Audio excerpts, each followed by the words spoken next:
Welcome to NCIX Tech Tips. Is this enough gaming motherboards for one man or one lady? I would go as far as to say yes. For our first trick, we have the Z77A G43 Gaming as the lowest end board in the range. It has the bare minimum of features to be considered gaming, and that basically amounts to improved networking and improved audio. So it uses Killer's E2200 network chip, which you can see right in there, just like that, which powers that gigabit port on the back. And what that does is it gives you access to Bigfoot Networks' software, as well as their network prioritization technology.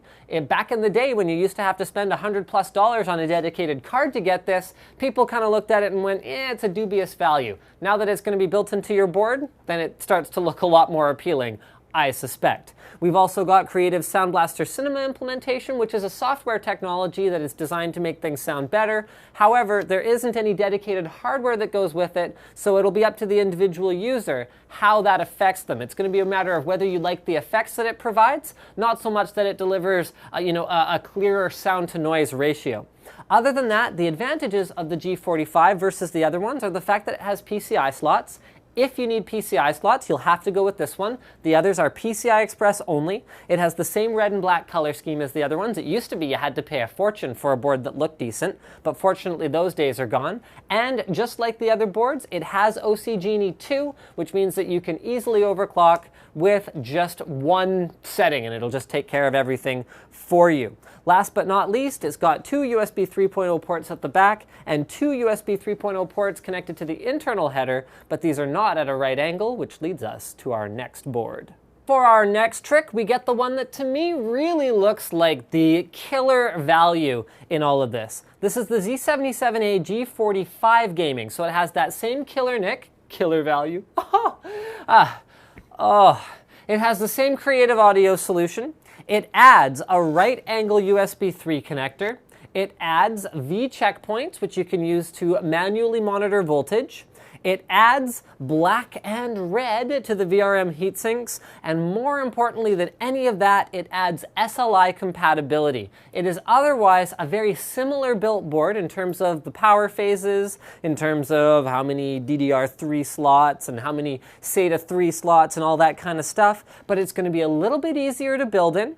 It's going to look a little nicer, and it's going to give you more flexibility in terms of upgrade options when you are changing your computer around, which gamers are apt to do. Which leaves us with the Cadillac board. This is the Z77A GD65 Gaming from MSI. This is the highest end in their gaming range of boards, and as such it adds a whole whack load of stuff. So now we get a heat pipe between our VRM heatsinks. We get more power phases, which is going to give you more stable voltage delivery to the CPU, so for a little bit more overclocking. We get onboard switches for power reset, and we get a dedicated OC Genie button, which overclocks things for us, so it's a hardware switch now.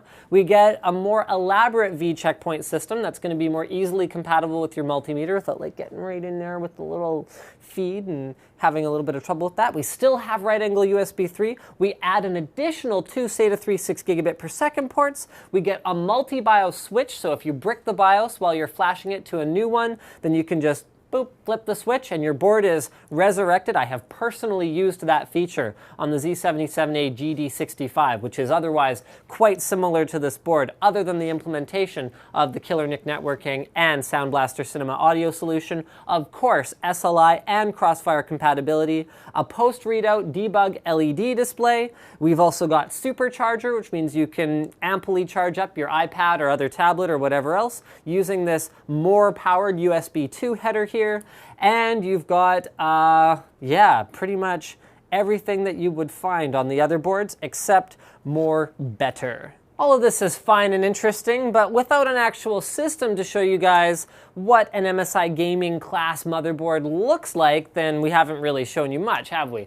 This is the 500 IM mil spec, which we actually showed off on this channel already, back when it was built, but I want to give you guys a bit of a refresher on it here. So this one right here contains the Z77A G45 Gaming, which, as I said before, is kind of that super sort of best value for the dollar in the gaming line. It also has an MSI Twin Frozer 3 cooled graphics card, and that makes it According to MSI sort of nomenclature, military class, because both of the MSI components in here have their military class components, which they say will last longer, run cooler, and be more stable, and do all of those good things you expect from your computer. And of course, because of the red and black color scheme and all the good lookingness of it, you can build yourself a system that looks a little something like this without breaking the budget. Thanks for checking out this episode of NCIX Tech Tips on MSI's gaming series motherboards. Don't forget to subscribe for more videos like this from ncix.com.